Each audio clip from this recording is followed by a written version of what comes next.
ذلك الدين القيم.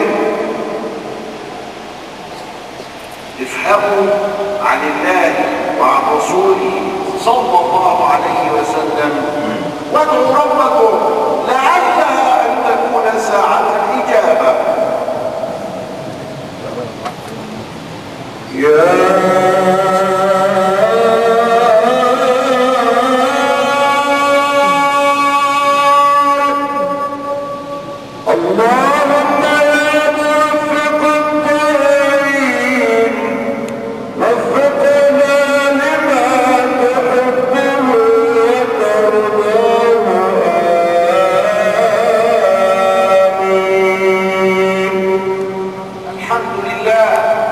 والصلاة والسلام على سيدنا رسول الله وآله وصحبه ومن والاه، وأشهد أن لا إله إلا الله وحده صدق وعده ونصر عبده وأعز جنده وهزم الأحزاب وحده، وأشهد أن سيدنا محمدا عبده ورسوله ونبيه وصفيه وحبيبه، بلغ الرسالة وأدى الأمانة ونصح للأمة وجاهد في سبيل الله حتى أتاه اليقين.